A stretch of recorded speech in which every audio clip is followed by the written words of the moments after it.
नमस्कार दोस्तों। विधानसभा चुनाव 2022 नज़दीक है और ऐसे में सबको विश्लेषण करने की ज़रूरत है। उसी के अंतर्गत मैं एक कार्यक्रम लाया हूँ, खबरों की खबर, अपने YouTube चैनल उत्तराखंड संसार में। और उसमें आज एक खबर है कि उत्तराखंड की जो चंपावत में एक सुनीता देवी कोई दलित महिला थी, स्कूल में भोजन माता, उसको लेके विवाद वहाँ पे हुआ। और दिल्ली की जो महिला बाल विकास मंत्री हैं या समाज कल्याण मंत्री हैं, उन्होंने उस पर जाके कुछ टिप्पणियां की हैं। और उत्तराखंड की राजनीति में इससे समझ में आता है कि दिल्ली का दखल कितना है और कितना एक बढ़ रहा है। अगर इसमें केंद्र सरकार या हायर अथॉरिटी कोई अपना संज्ञान लेती तो अच्छा रहता। परंतु एक दिल्ली का जो पार्टी है, जो दिल्ली में अपने को काम कर रहे हैं, जिस सरकार को, जिस मंत्री को, जिस व्यक्ति को दिल्ली के लिए चुना गया है, अगर वो उत्तराखंड में जाकर दूसरे राज्य की लाकर दूसरे राज्य की व्यवस्था को लेकर अगर ऐसे सवाल उठाते हैं, तो एक प्रश्न चिन्ह तो लगता है कि दूसरे के कार्य क्षेत्र में जाके मैं क्यों दखल दूं। एक अच्छी, एक स्वच्छ परंपरा का तो यही कहती है। फिर भी अगर, क्योंकि अगर वो एज ए आम आदमी पार्टी के कार्यकर्ता वहाँ पर बात करते तो चलता, अगर वो दिल्ली सरकार के नाते वो करे, क्योंकि अगर कोई विदेशी आके हमारे देश में आके कोई बातें करता है देश के बारे में, तो सब एकजुट हो जाते हैं। परंतु कोई दूसरे प्रदेश का मंत्री आके, दूसरे प्रदेश का मुख्यमंत्री आके दूसरे और यहाँ के मंत्री को, यहाँ के मुख्यमंत्री को इस तरीके की बातें करे, तो जो हमारा एक अपनी पहचान है, अपना क्षेत्रवाद है, उसको न कहीं एक कुंठित होता है। मैं एक वीडियो आपको सुनाता हूँ, फिर उसके बाद वो बातें करेंगे आप पे। अभी पिछले दिनों उत्तराखंड के चंपावत में एक घटना हुई जहां एक स्कूल के बच्चों ने भोजन माता के खाने द्वारा बनाए गए खाने को खाने से इनकार कर दिया, ये कह के कि ये दलित है और हम इसके बने हाथ का खाना नहीं खाएंगे। और जब ये बात वहां के मुख्य शिक्षा अधिकारी मिस्टर पुरोहित तक पहुंची, उन्होंने, जबकि ये पूरी प्रक्रिया इंटरव्यू लेके सिलेक्शन हुआ था मिसेस सुनीता का इस पोस्ट पे, लेकिन चूंकि उन बच्चों ने उसके हाथ के बने खाने को खाने से इनकार कर दिया, तो मिस्टर पुरोहित ने उनको नौकरी से ही हटा दिया। तो मैं ये कहना चाहता हूँ कि मैं दिल्ली के महिला एवं बाल विकास विभाग का मंत्री होने के नाते मैं आप सबके सामने ये बोल रहा हूँ कि वहां के जो मुख्यमंत्री हैं धामी जी, वो काबिल नहीं है, वो लोगों को न्याय नहीं दे सकते और पूरी राजनीति उनकी जाति और धर्म की राजनीति करते हैं। वो लोग समाज को बांटने की राजनीति करते हैं। चंपावत में सुनीता को नौकरी से हटाना एक तरीके से भेदभाव करने वाले, जाति पे आधारित उत्पीड़न करने वाले लोगों को बढ़ावा देने वाली एक ये बात है। इसके लिए धामी जी को माफी मांगनी चाहिए और उनको तुरंत इस पे संज्ञान लेकर सुनीता को न्याय देना चाहिए था। लेकिन मैं दिल्ली का महिला बाल विकास मंत्री होने के नाते सुनीता को मैं ये ऑफर देता हूँ कि वो दिल्ली आए, हम उनको भोजन बनाने की का काम, वो नौकरी हम दिल्ली की सरकार। ये देखा कि ये दिल्ली के मतलब मंत्री हैं, और मंत्री पद की गरिमा को से, मंत्री पद के जो इनके पास एक जिम्मेदारी है, उसको, उसकी ताकत से ये वहाँ पर सुनीता देवी को दिल्ली में काम देने का एक बात कर रहे हैं। तो यहाँ पे तो हम ये कहना चाहेंगे कि अगर वो उत्तराखंड की या दूसरे राज्यों की महिलाओं को यहाँ पर आके काम देने की बात कर रहे हैं, न्याय दिलाने की बात कर रहे हैं, तो दिल्ली में तो कई सुनेताएं होंगी जो इस तरीके से लोग खुदकुशी करके दिल्ली में मर रहे हैं, उनको पास इतनी गरीबी है, इतना बुरा हाल दिल्ली का है। तो यहाँ पे भी उनको थोड़ा सा संज्ञान लेना चाहिए, दिल्ली के लोगों के बारे में भी सोचना चाहिए। ये नहीं कि हमको उत्तराखंड में वोट लेना है तो ये काम उत्तराखंड में कर लें। तो मैं यही कहना, इस वीडियो से यही है कि जो उत्तराखंड के लोग हैं उन्हें भी इस बारे में सोचना चाहिए कि एक दूसरा राज्य का मंत्री हमारे वहाँ आके हमारे अंदरूनी मामले में आके दखल देता है, तो ये जो हमारी इंटरनल जो हमारी क्षेत्रवाद है, जो अपना राज्य का अपना वो है मान सम्मान है, उसके लिए भी एक बहुत बड़ा जो वो है, एक चुनौती है। क्योंकि इस तरीके से बाहर के लोग, आज हम जो 21 साल से या आज़ादी से पहले की बात करो, आज़ादी के दौर से राज बनने से पहले की बात करो, आज राज बनने के बाद 21 सालों के बाद भी जो हमारी राज्य की हालत इतनी बुरी हुई है, उसका मेन मकसद यही रहा, मेन जो उसके पीछे जो कारण है वो यही है कि बाहर के लोग यहाँ पर आकर अपनी जो चौधराहट है, इसको चौधराहट ही कह सकते हैं, उससे हमको हमारे पे चलाते रहे, हुक्म चलाते रहे। और उसी का एक जीता जागता उदाहरण इसे माना जा सकता है। और श्री सुनीता देवी को मैं इस माध्यम से, अगर वो उनको नौकरी मिल जाती है, मेरी बहुत शुभकामनाएं हैं। और मंत्री से मेरा अनुरोध है कि वो कोशिश करे कि जितने और सुनीताएं तो उत्तराखंड में भी कई ऐसे होंगी और दिल्ली में तो होंगे ही होंगे, उनको भी इसी तरह न्याय दिलाने की कोशिश करें तो बहुत अच्छी बात होगी। उत्तराखंड क्रांति दल की न्यूज है ये कि जनपक्षी राजनीतिक बदलाव के लिए विचारशील संकल्पित नौजवानों का रुख उत्तराखंड क्रांति दल की ओर।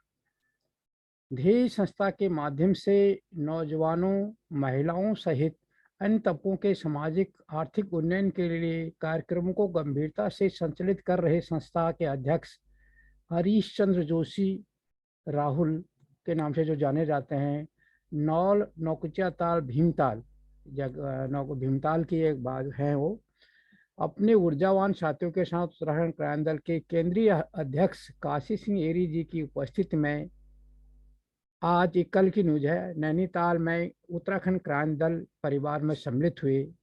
आशा है कारवां आगे बढ़ता रहेगा। संदेश साफ है, उत्तराखंड की परिस्थितियों में सकारात्मक बदलाव के लिए नौजवानों और जनता जनार्दन को स्वयं आगे बढ़कर अपने दल उत्तराखंड क्रांति दल के माध्यम से राजनीतिक ताकत अपने हाथों में लेकर जनता के सपनों को और जनता को सपनों के राज्य का सपना सच करना होगा। क्योंकि उत्तराखंड क्योंकि उत्तराखंड क्रांति दल राज्य बनाने वाली पार्टी है। और जब राज्य आंदोलन चल रहा था तब भी ये था कि हम सत्ता में जनता की भागीदारी ज़्यादा से ज़्यादा करेंगे और नौकरशाही कम से कम करेंगे, शासन और प्रशासन को जनता के आसान पहुंच तक लाएंगे। ये मेन उद्देश्य था। और जो अभी उन्होंने घोषणा पत्र जारी किया उत्तराखंड क्रांति दल ने, उसमें भी ग्राम स्वराज की बात कही है। और उत्तराखंड क्रांति दल का जो विजन है उसमें पूरा ग्राम स्वराज्य है कि गांव की पहुंच तक सत्ता पहुंचे, सरकार की पहुंच और ग्रामीणों की जो आपस में संवाद हो और आसान हो उनकी पहुंच में, जो अभी तक नहीं है। क्योंकि जो सरकार है, जो सरकारी संस्थाएं हैं और जो प्रशासन है, शासन है, ये शहरों तक की सिमटा हुआ है। वो उसका जो उत्तराखंड, क्योंकि ऐसा राज्य है वहाँ पर शहर ज़्यादा है नहीं, उसका बहुत बुरा इफेक्ट प्रभाव उत्तराखंड पे नकारात्मक पड़ा है। और उसका परिणाम ये है कि उत्तराखंड 21 सालों में आगे बढ़ने की बजाय पीछे की ओर खिसका है। ये भी एक दृश्य सामने है। तो ये था उत्तराखंड क्रांति दल की जो कल भीमताल में लोग युवा उत्तराखंड क्रांति दल में शामिल हुए। यहाँ ये उत्तराखंड क्रांति दल की जो प्रत्याशी हैं धनोल्टी विधानसभा क्षेत्र से उषा पंवार, उनका ये एक पोस्ट है जिसमें उन्होंने लिखा है, जिंदगी में चुनौतियां हर किसी के हिस्से में नहीं आती, क्योंकि किस्मत भी किस्मत वालों को ही आजमाती है। तो ये उत्तराखंड क्रांति दल की जो सोच है, उत्तराखंड से जुड़े हुए लोगों की सोच है। क्योंकि चुनौतियां हर एक के हिस्से नहीं आती, चुनौती भी किस्मत वालों की ही किस्मत आजमाई जाती है। और उत्तराखंड क्रांति दल इसीलिए उसी भावना को लेके उत्तराखंड के क्रांति दल से जुड़े हुए लोग लगातार संघर्ष करते हैं और बिना हतोत्साहित हुए। क्योंकि राज्य बना 79 से दल बना हुआ है और राज बनाने में उसने 22 साल संघर्ष किया और राज बनने के बाद 21 साल हो गए हैं, अभी भी संघर्ष कर रहा है। जबकि उसे जो एक राजनीतिक ताकत देनी थी जनता ने नहीं दी। उत्तराखंड क्रांति दल को तो उससे नुकसान हुआ या नहीं हुआ, परंतु उसका नुकसान उत्तराखंड की जनता ने 21 साल में देख लिया है। ये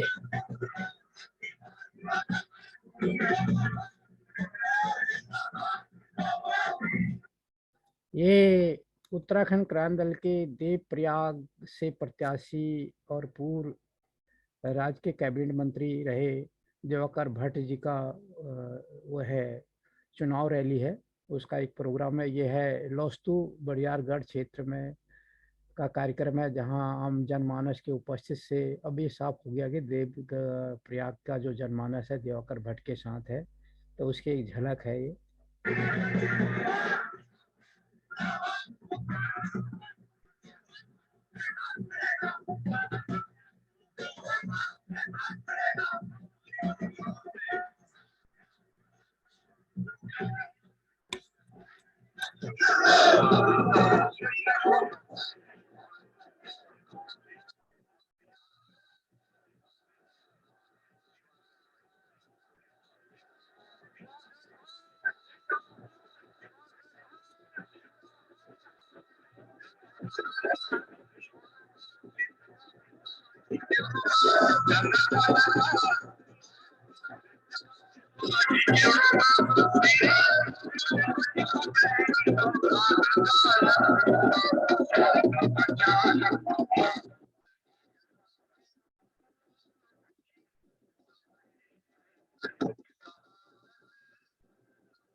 देखा आपने कितना बड़ा जन सैलाब है, और कहीं ना कहीं लोग अब इस चीज़ को समझने लगे हैं कि हम लोगों से मतलब चूक हुई है, कहीं उत्तराखंड क्रांति दल को सपोर्ट नहीं करना, उत्तराखंड क्रांति दल को वोट नहीं देना। हमने एक और चीज़ भी यहाँ पे देखी कि उत्तराखंड के लोग में थोड़ा सा ये तो है कि विकास नहीं हुआ और विकास नहीं हो रहा है, गलत हो रहा है, इस चीज़ की चिंता तो सबको है, हर मतदाता करता है।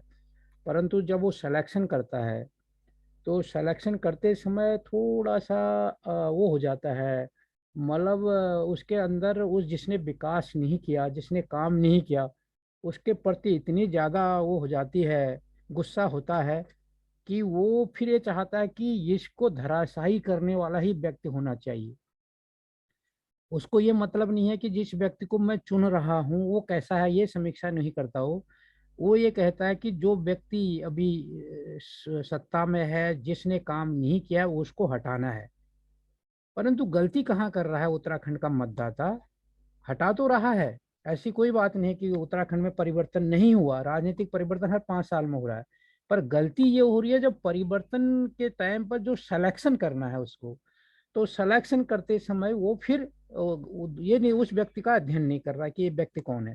वो देख रहा है कि हाँ ये इसके टक्कर का है, देखने में फाइनेंशियली भी इसके टक्कर का है, और ये भी मतलब वो तुलना, वो तमक आंकड़ा जरूर देख रहा है, पैसे से, मसल्स पावर से, मनी पावर से और संगठन के पावर से, ये सारी चीजों का अध्ययन कर रहा है और उस हिसाब से वोट दिया। परंतु ये नहीं, विजन नहीं देख रहा है कि इसकी सोच हमारे भले की है या नहीं है, हमारे विकास की है या नहीं है। वो केवल ये देख रहा है कि इस कैंडिडेट को ही हरा सकता है, नहीं हरा सकता है। वो परिवर्तन तो हो रहा है कि वो जो कैंडिडेट काम नहीं कर रहा उसको हराने का परिवर्तन तो उत्तराखंड में है।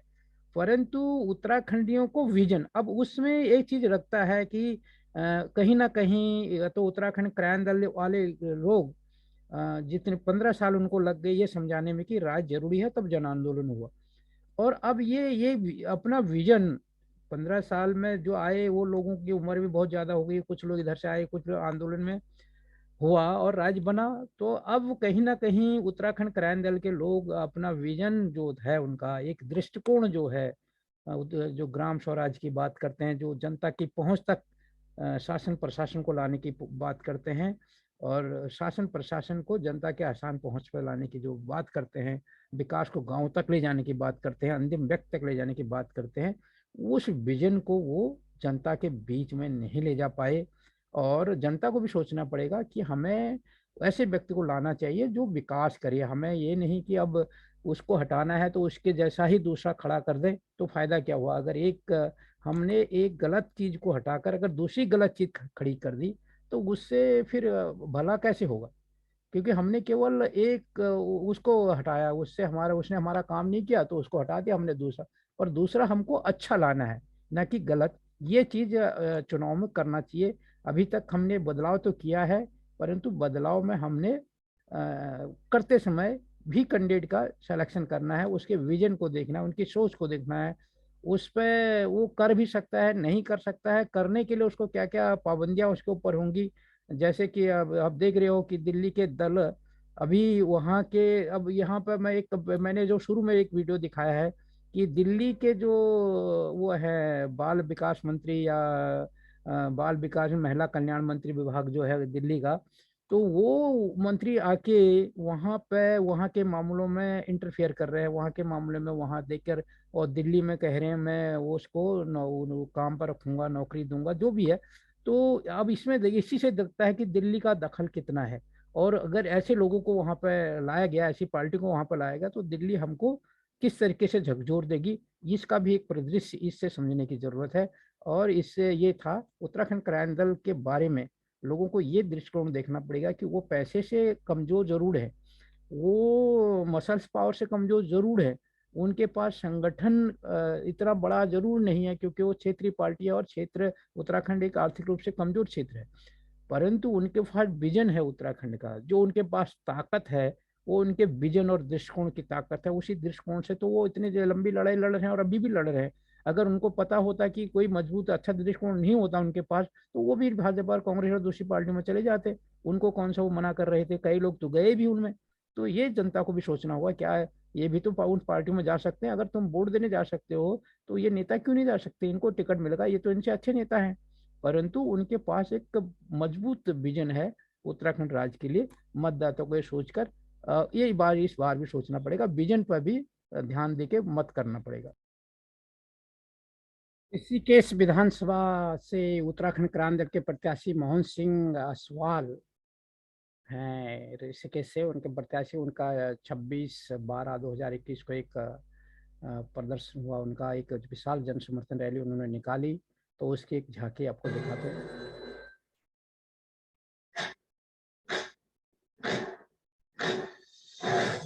प्रचंड बोल मस्तकों के झुंड आज जंग की घड़ी की तुम हार दो।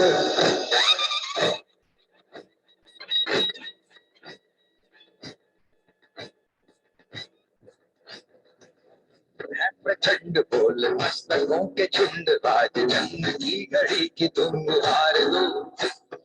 आन आन शान या की जान का उदान आज धनुष के बाण पे उतार दो। प्रचंड बोल मस्तकों के झुंड आज जंग की घड़ी की तुम हार दो। निशान या की जान आज धनुष के बाण पे उतार दो। प्रचंड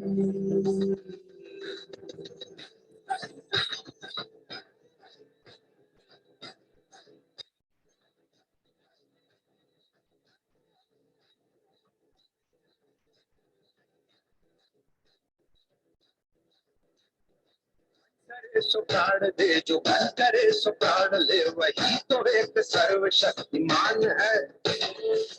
करे सो प्राण दे, जो मन करे सो प्राण ले, वही तो एक सर्वशक्तिमान है। यीशु की पुकार है, ये भागवत का सार है कि युद्ध ही तो वीर का प्रमाण है।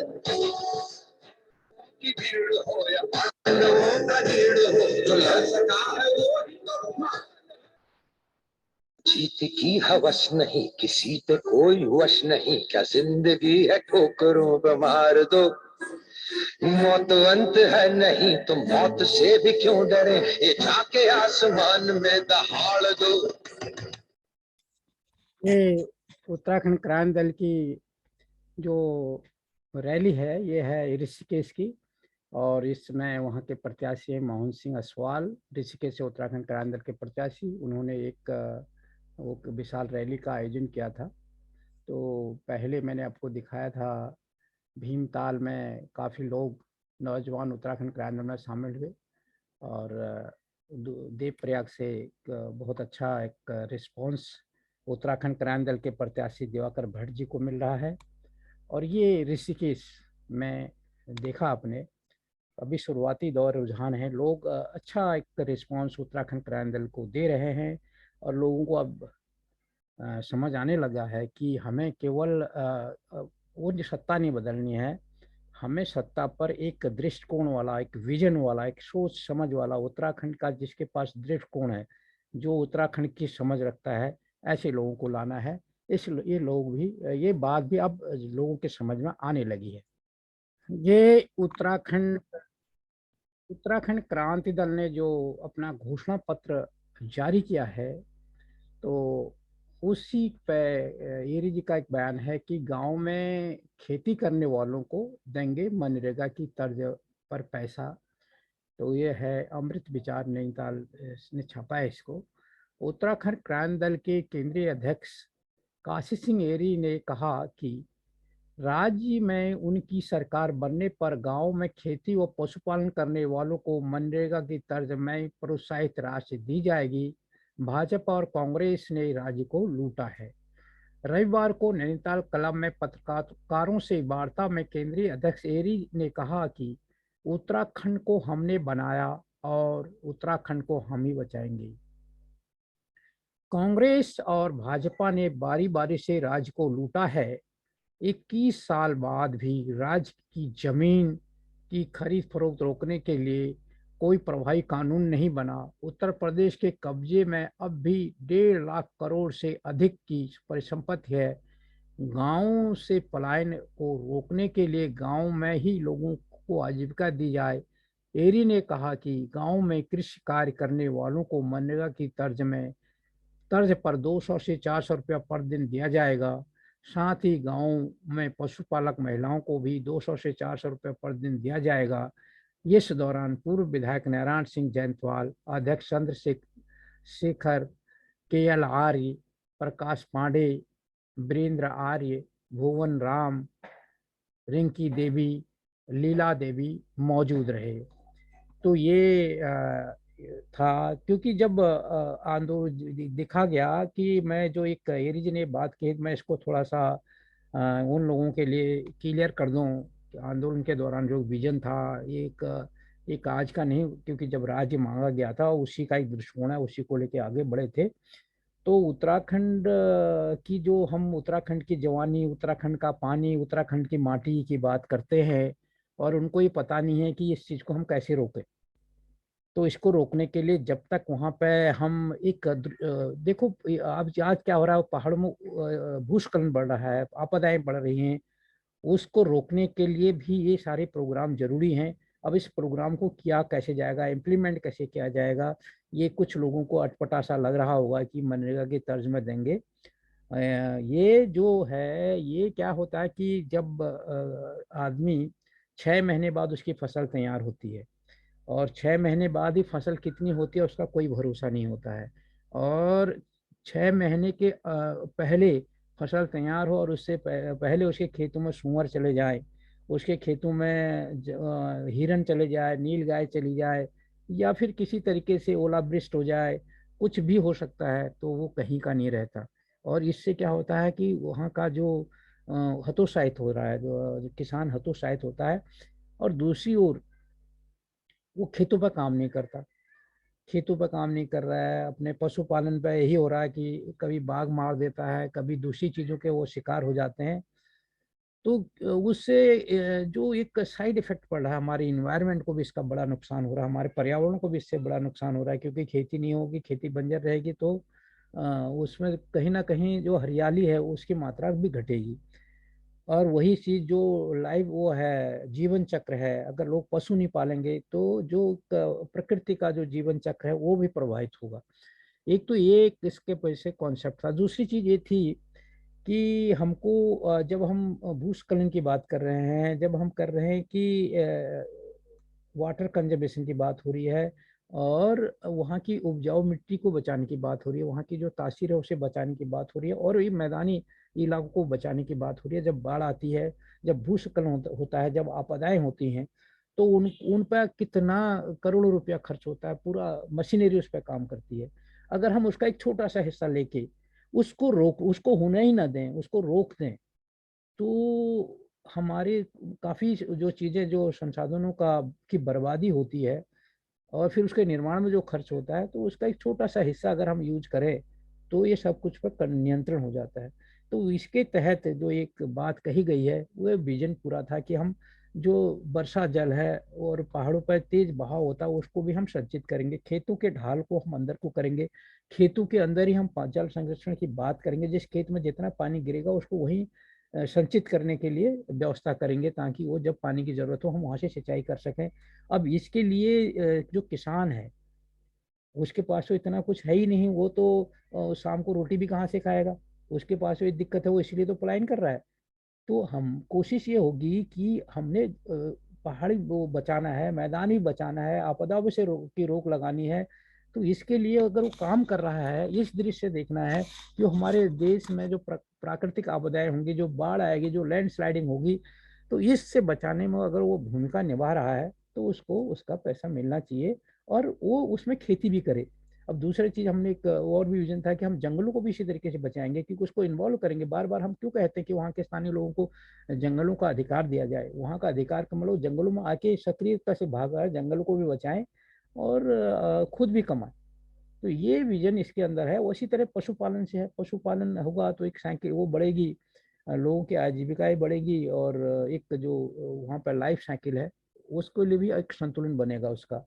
और तो ये इसके पीछे ये कॉन्सेप्ट है कि हम खेतों को और यहाँ तक कि जो ढाल है, ढाल में भी ढाल के विपरीत वहाँ पे गड्ढे बनाएँगे, थोड़ा-थोड़ा, थोड़ा-थोड़ा, थोड़ा करके पानियों को रोकेंगे ढालों पे, ताकि वो तेज़ बहाव करके ज़मीन को ना काटे, वहाँ के उपजाऊ मिट्टी को ना बहाए। खेत के पानी को खेत पर रोकेंगे और खेत की उपजाऊ मिट्टी ना बहे, खेतों की चकबंदी करेंगे और इन सारी चीज़ों पर जो लोग काम करेंगे, क्योंकि अपने खेत में करेगा तो बहुत अच्छे ढंग से काम करेगा। तो इस चीज़ को एक प्रोत्साहन राशि मिलेगी, क्योंकि वो कहीं न कहीं देश के निर्माण में और जो एक आपदा है, डिज़ास्टर है, उसको बचाव में सहयोग कर रहा है। इसके हिसाब से कॉन्सेप्ट आंदोलन के दौरान सोचा गया था कि व्यक्ति का भी विकास हो, वो बाग लगाए तो कहीं न कहीं उसको बाग लग रहा है, फलों का फ़ायदा उसको मिले, लकड़ी का फ़ायदा उसको मिले, पत्तियों का फ़ायदा उसको मिले, ऑक्सीजन पूरे भारतीय उपमहाद्वीप को मिले। ये कॉन्सेप्ट उसके पीछे सोचा गया था, उसी को लेके यूकेडी ने ये बात को किया है और मीडिया ने को ज़्यादा से ज़्यादा इन बातों को करना चाहिए। कहीं न कहीं विश्व पर्यावरण को एक हम नए तरीके से विज़न उत्तराखंड क्रांति दल ने आंदोलन के दौरान भी सोचा था, अब भी वो लोगों के बीच में ला रही है कि हम कैसे आपदा रोक सकते हैं। जो आपदाएँ आ रही हैं, हम उस आपदाओं के रोकने के लिए हमारे पास क्या तकनीक है। ऐसा नहीं है कि आपदा आ गई, लोग दब गए, मकान टूट गए, लैंडस्लाइडिंग हो गई, सड़कें वो हो रही हैं, पूरी बह जा रही हैं, गाड़ियाँ बह जा रही हैं और उसके बाद हम बचाव के लिए जा रहे हैं। तो बचाव से पहले कहते हैं, उससे पहले हम उसको बाद में करने से पहले पहले क्या बचाव कर सकते हैं, वो हो ही ना है, ऐसी आपदा आई नहीं, ना आए, उसके लिए क्या होना चाहिए, कैसे हम कंट्रोल करेंगे, वो सारा विजन इसके अंदर देखा गया था। उसी के बदले एक मनरेगा की तरह पैसे देने की बात कही गई है।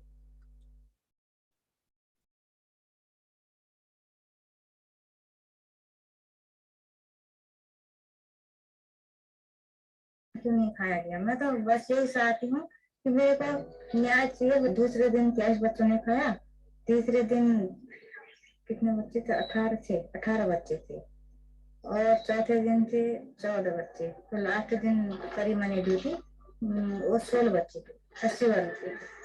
मैंने शिकायत की है कि ऐसे ऐसे अभिभावक लोग पहुंच के जब यहाँ 20-25 आदमी लेके आ रहे हैं मेरे को घेरने के लिए, अभिभावक शब्द बोल रहे हैं मेरे से, तो क्या कहते हैं, मैं कहूंगी नहीं। और मैं ड्यूटी आती हूँ, आते समय भी बोलते हैं, जाते समय भी बोलते हैं, तो मैं क्या करूँ, कहाँ जाऊँ?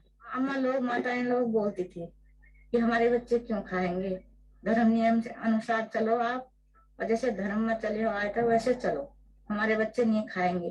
उत्तराखंड के चंपावत में एक घटना हुई जहां एक स्कूल के बच्चों ने ये वीडियो तो वो इनके बयान, मंत्री जी के बयान तो आपने पहले भी सुन लिए थे, सुनीता देवी का बयान था और उत्तराखंड का जो कल्चर है, उत्तराखंड की जो सभ्यता है, उसको हम क्योंकि पहले भी एक इसको जब कफलड़ा कांड हुआ तब तब भी किस तरीके से एक घटना हुई थी, तो हमको थोड़ा गंभीरता से इन चीज़ों को लेना चाहिए।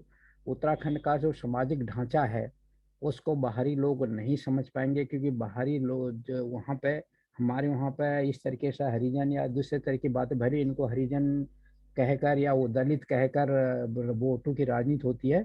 ये उत्तराखंड का एक समाज का अभिन्न अंग है।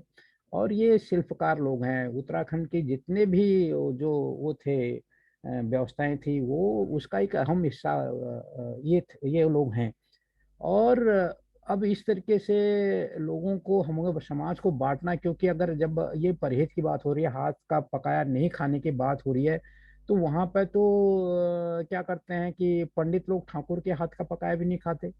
और जो पंडित लोग दूसरे पंडित का पकाया हुआ नहीं खाते। ठाकुर लोग तो कुछ पंडितों का पकाया हुआ नहीं खाते, ठाकुर लोग कुछ ठाकुरों का पकाया हुआ नहीं खाते।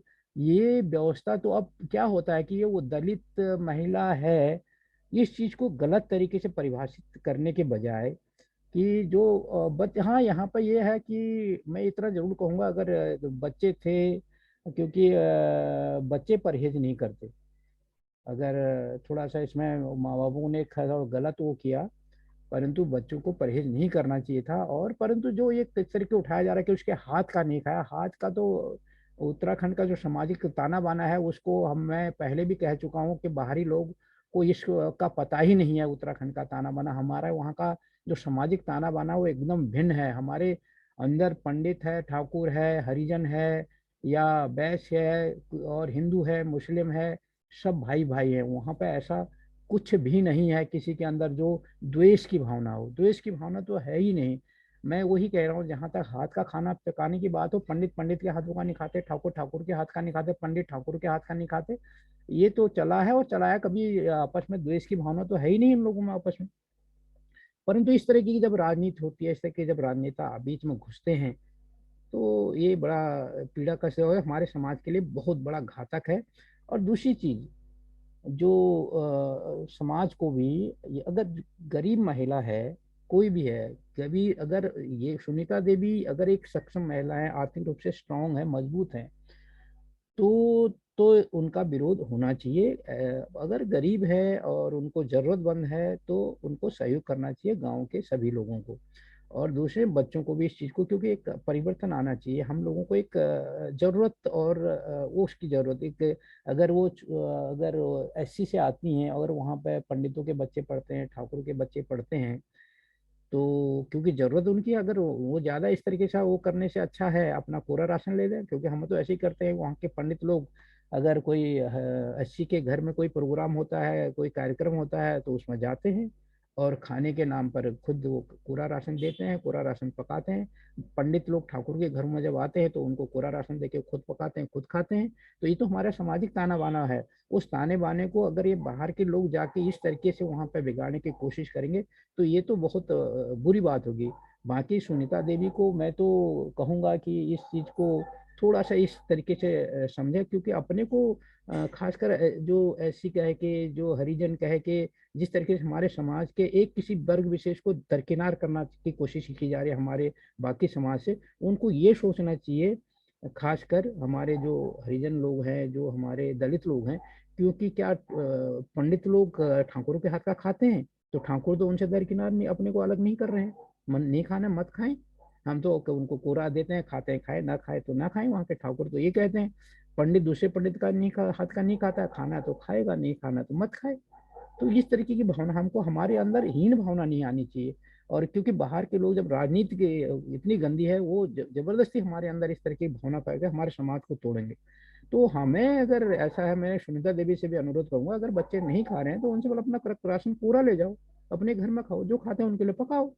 और ये व्यवस्था वहाँ के उनको भी करना चाहिए, क्योंकि बीच का रास्ता निकालना चाहिए और समाधान निकालना चाहिए। और बाहर के लोग आके वहाँ पे इस तरह की बातें करें, हमारे समाज के जो सामाजिक ताना बाना है उसको छिन्न भिन्न करें, तो ये हमें जो इस बेमानुसता से, जो पहले कबरडा कांड जैसे एक घटना हुई थी, वो इसी तरीके की बेमानुसता जब फैलाई जाती है, तो इस तरीके के लोगों के अंदर बेमानुसता जन्म लेती है।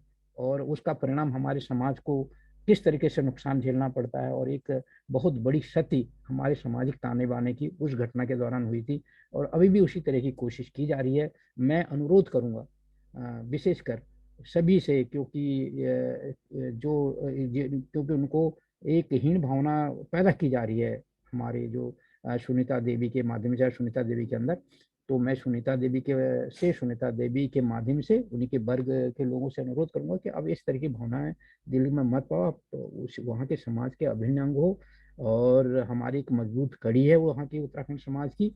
और जैसे हमारे, क्योंकि वहाँ पर पंडित के हाथ का नहीं खाते, पंडित ठाकुर के हाथ का नहीं खाते, ठाकुर कुछ पंडितों के हाथ का नहीं खाते, पंडित ठाकुर कुछ ठाकुरों के हाथ का नहीं खाते। ये तो जो चला आ रहा है पीछे से, उसके पर हम टिप्पणी ना करें और अपनी भावनाओं को, तो ठाकुर लोग तो ऐसा कभी नहीं सोचते कि पंडित हमारे हाथ का नहीं खाते। नहीं खाते मत खाए, ये इस तरह की भावना हो, जिसको खाना है खाओ, हम आगे बढ़ो, क्यों किसी की बातों में आ रहे हो। हाँ, बात रही जो वहाँ पे एक प्रबुद्ध समाज है, मैं उससे कहूँगा वो भी इस तरह के, अगर सुनीता देवी के हाथ का कोई नहीं खा रहा है तो उसमें सुनीता देवी को, अब इनका इशू क्या है, किस वजह से देखा, मैं उस पर यहाँ पर टिप्पणी नहीं करूंगा। परंतु अगर केवल सुनीता देवी को फोकस करके मैं बात करूंगा, तो सुनीता देवी को हटाने के बजाय जो नहीं खा रहा उसको कोरा राशन दे दे। और जो लोग टिप्पणी कर रहे हैं, सुनीता देवी को भी उनको समझाना चाहिए कि भाई ठीक है, नहीं खाते हैं तो यार मेरे को तो जरूरत है, मैं तो जरूरतमंद हूँ, मेरे को नौकरी चाहिए, मेरे को काम चाहिए यहाँ पे। और अगर जिसको नहीं खाना हो पूरा राशन ले जाए, तो इस तरह की व्यवस्था वहाँ पे की जाए। एक समाधान की राय वो होनी चाहिए, रास्ता निकालना चाहिए समाधान का, ना कि घृणा पैदा करनी चाहिए। मैं ये बात मैं यहाँ पर यही कहना चाहूंगा कि जो समाज के अंदर को बांटने की बात होती है, समाज के अंदर घृणा पैदा करने की बात होती है, वो काम कम से कम उत्तराखंड में नहीं होना चाहिए। भारतीय जनता पार्टी ने भारतीय जनता पार्टी उत्तराखंड ने अपने ट्विटर अकाउंट पे बीजेपी फॉर उत्तराखंड पर ये दिया है कि भाजपा सरकार में दुग्ध उद्योग को मिला बढ़ावा, बढ़ रहे रोजगार के अवसर। इसमें है, दुग्ध सहकारी समितियों को दुग्ध उद्योग हेतु मिल रहा है 20,000 रुपये का ऋण। राष्ट्रीय सहकारी विकास निगम के तहत 4,444.62 करोड़ रुपए की राशि स्वीकृति। ये उन्होंने अपने ट्विटर अकाउंट में लिखा है। अब इसका फायदा कितने लोगों को मिला, नहीं मिला, क्या इसके लिए फिर प्रक्रिया है, क्योंकि ये तो एक योजना है। अब इसके लिए कितने लोगों को मिल रहा है वो पता चलेगा।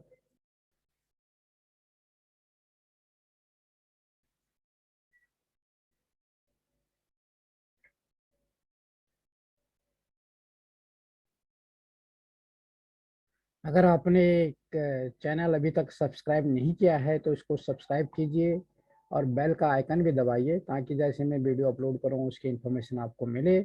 अगर आपको ये वीडियो अच्छी लगी तो इसको लाइक करें और अपने दोस्तों के साथ शेयर भी